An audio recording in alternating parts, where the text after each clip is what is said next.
Hey, it's Andy, and in this video we're going to take a close look at my live acoustic pedal board. Firstly, I'm playing this Cordoba GK Studio Negra. It has a microphone and a piezo under saddle pickup.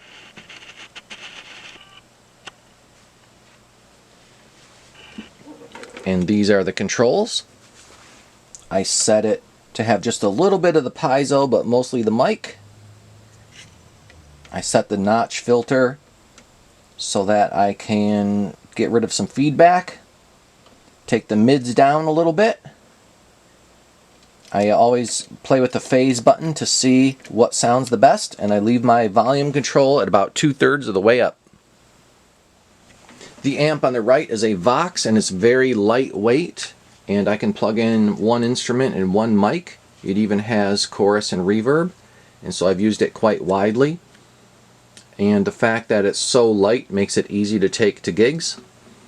Now the amp on the left is a lot heavier and harder to move and harder to carry, but you can plug in 3 different instruments at the same time. Plus that graphic EQ really helps with fighting your feedback. And so right now I'm playing in stereo through both amps. Alright, let's take a look at the pedal board.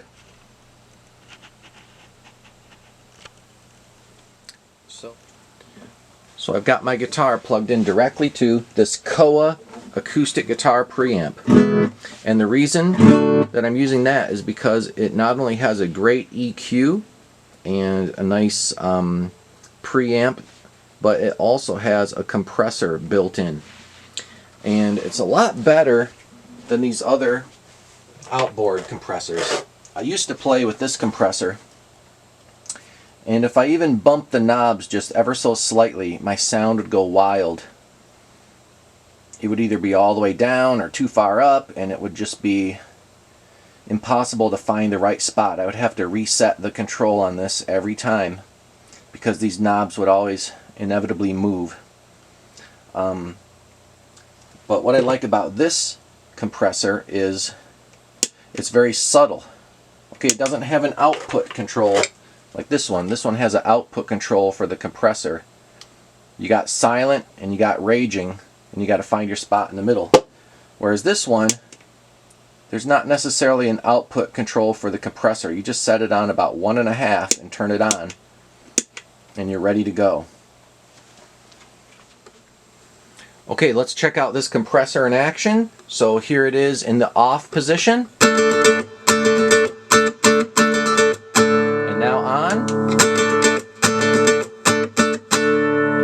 Really just smooths it out a bit and takes away some of the harsh transients, and so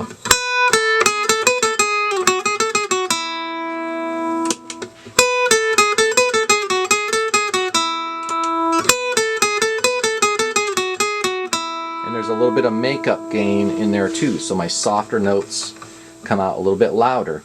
So I'm very happy with the compressor. I can turn on and off the preamp here. I have a good blend with the EQ settings. I can turn on and off the compressor, and it even has a mute button. I used to play with one of these chromatic tuners just because I wanted to have that kill switch. I wanted to have that mute button.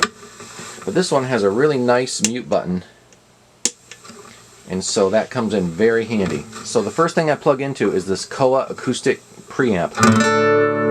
Okay, and then it goes from the Koa over to the Phase 1.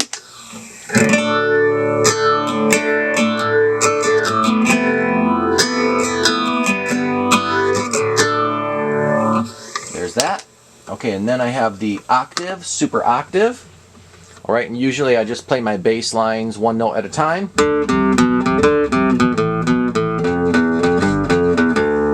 But you can also play chords into it.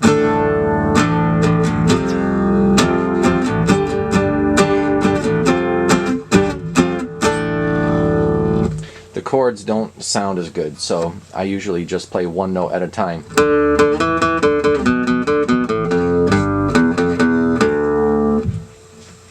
Okay, and then we of course have the freeze pedal, And this is pretty fun to use. So you hit a chord, hold it down. So that's a really fun special effect. It's like a guitar toy, basically. Okay, and then we have chorus.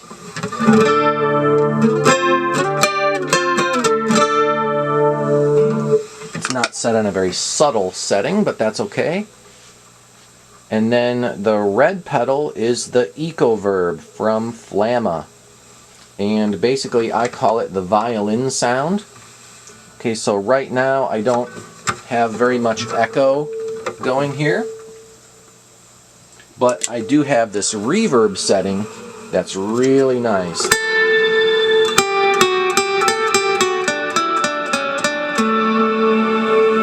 It's like it's adding violins. It's like an orchestra backing up my melodies.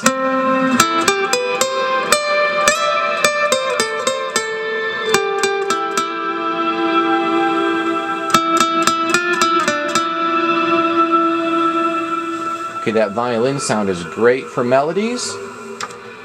You don't probably want to use it for chords because it just adds too much of a wash.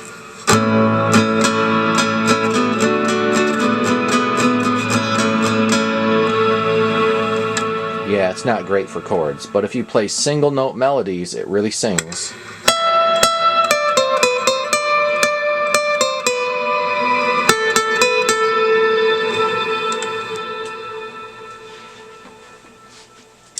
Okay, and then of course we have the Boomerang. And the Boomerang is the looper of choice for several reasons. Stacking is easy, undoing is easy, it has a once function. I can erase on the fly. I have a lot of different modes it can play. I can adjust the volume easily of each track. There's a lot of reasons why I use the Boomerang rather than any other particular looper. So with the Boomerang I can get a percussion going like this.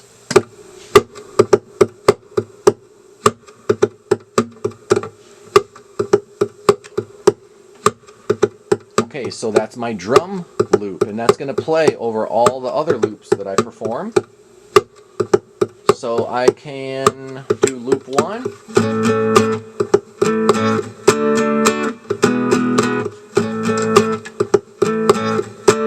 There it is. I can take out the drums. I can bring them back in. I can go back to just the drums. If I hit the button, it's going to wait till the end of the loop to bring it in.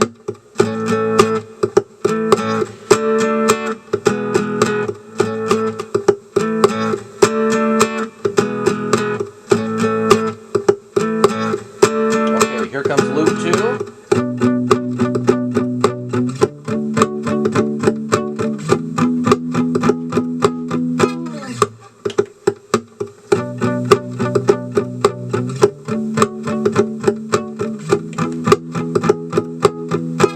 Now I can go back to loop 1.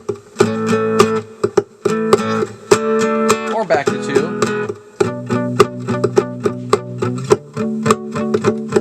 And I'll go back to 1.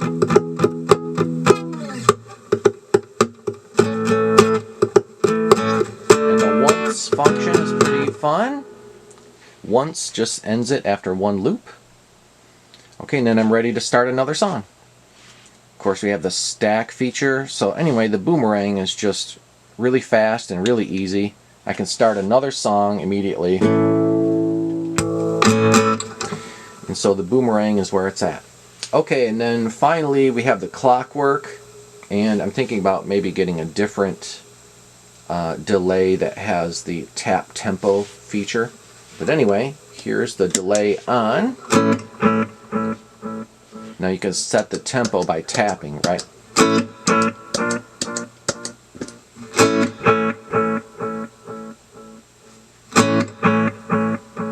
Okay, now that's set after my loop. Alright, so if I want to do a drum loop, it's going to have the echo.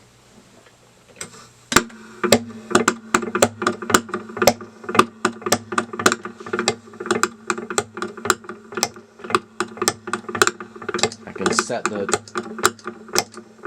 echoes to be right on the beat. And if I stop,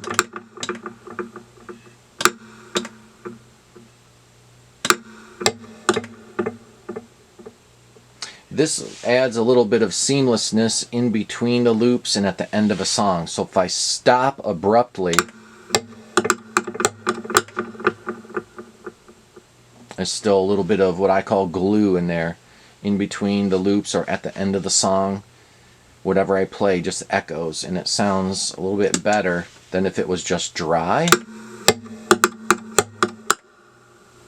When it's just dry, it's a little bit more exposed. So with the echo, you kind of cover up your switches from one loop to another. Okay, now there is a little bit of reverb coming from the amp, so the last bit of the signal chain is some reverb from the amp. So it's just reverbing everything.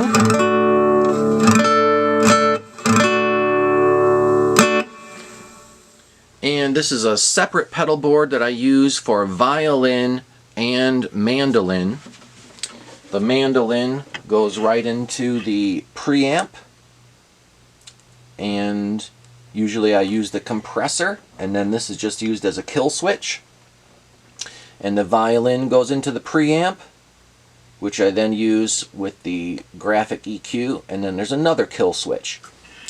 And so having the kill switches on the floor really makes a big difference, so I can be completely silent while I change instruments.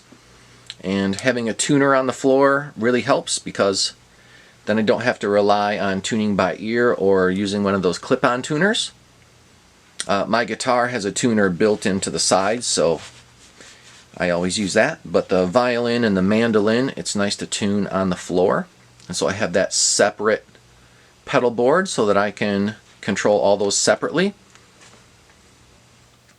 I hope you enjoyed the tour of my pedal board. Don't forget to subscribe, and I'll see you in the next video.